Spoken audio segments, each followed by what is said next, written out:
अस्सलाम वालेकुम, welcome back to direct impact. अगर आपने अभी तक हमारा चैनल सब्सक्राइब नहीं किया तो प्लीज़ चैनल सब्सक्राइब कर लीजिए और बेल आइकन दबाना बिल्कुल ना भूलिएगा ताकि आने वाले तमाम ड्रामा रिव्यूज़ सबसे पहले आप तक पहुंच सके। कुमकुम भाग्य के पिछले एपिसोड में जैसे कि रिया जो है वो इन सबको छोड़ के चली गई थी कि मैं अब बच्ची के पैदा होने के बाद ही आऊँगी। सभी ने उसको रोकने की बहुत कोशिश की थी, लेकिन फिर भी वो नेक दुआओं के साथ प्राची और उसके बच्चे को दुआएं देते हुए वहाँ से चली गई थी और किसी के भी कहने पे नहीं रुकी थी। हालांकि प्राची ने और रणवीर दोनों ने उसको मिलके बहुत रोका था, लेकिन वो नहीं रुकी और वो चली गई। उसके बाद दिखाते हैं कि जो बूजी हैं वो जेल में होती हैं और जब उसको लॉकअप में बंद करते हैं तो वो बहुत बुरे तरीके से वहाँ के जो लोग होते हैं उनको डांटती है, उनसे बदतमीज़ी करती है। इंस्पेक्टर उसको बताता है कि तुम यहाँ पे कैद में हो और जो कैदी होते हैं वो इतना एटीट्यूड नहीं रख सकते।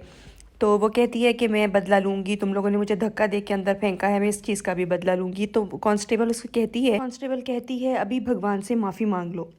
ये है डायरेक्ट इम्पैक्ट टीवी। अगर आपने अभी तक हमारा चैनल सब्सक्राइब नहीं किया तो चैनल सब्सक्राइब करके बेल आइकन दबा लीजिए ताकि आने वाले तमाम ड्रामा रिव्यूज़ सबसे पहले आप तक पहुंच सकें।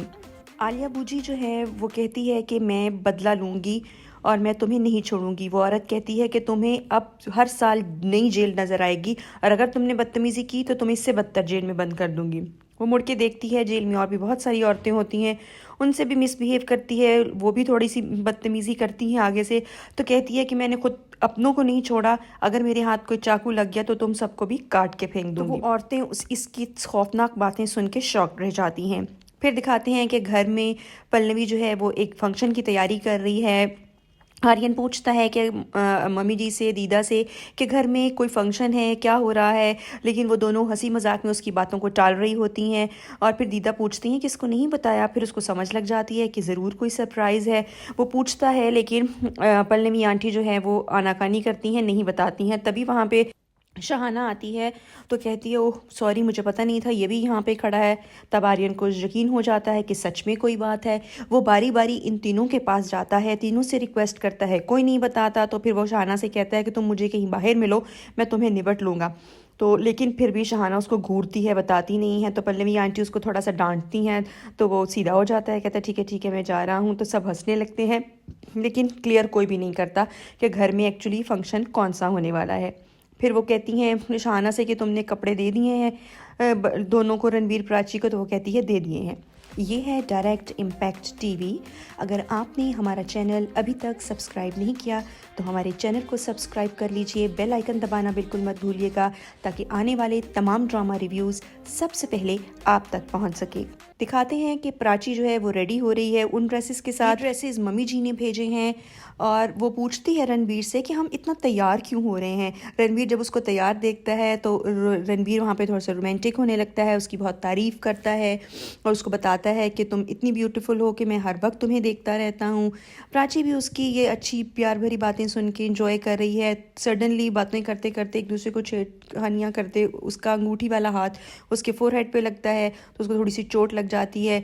फिर वो उसको सहलाती है और इसी असना में वहाँ पे उसकी बहन आ जाती है और वो आज आके कहती है कि हम तुम दोनों को लेने आए हैं। आर्यन कहता है नहीं नहीं मैं ले बताता हूँ कैसे जाना है। तो वो लेकिन तुम कमरे से बाहर तो जाओगे दोनों, लेकिन ब्लाइंड फोल्ड के साथ।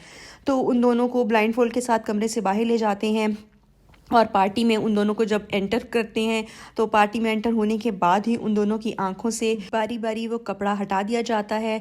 तो वो देखते हैं कि एक ज़बरदस्त सी पार्टी उनके लिए ऑर्गेनाइज़ की गई है, फ्लावर्स उनके ऊपर फेंके जाते हैं। तो दोनों सरप्राइज़ हो जाते हैं कि ये पार्टी किस खुशी में है। रणवीर कहता है कि किसी की बर्थडे भी नहीं है, ना किसी की एनिवर्सरी है।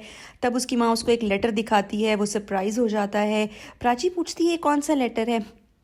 उसकी मदर कहती हैं कि ये वैलेंटाइन डे की सेलिब्रेशन है। तो वो दोनों कहते हैं कि ये तो फरवरी नहीं है। तो उसकी माँ बताती है कि एक्चुअल में ये वो फर्स्ट लेटर है जो रणवीर ने प्राची को लिखा था उसको प्रपोज़ करने के लिए।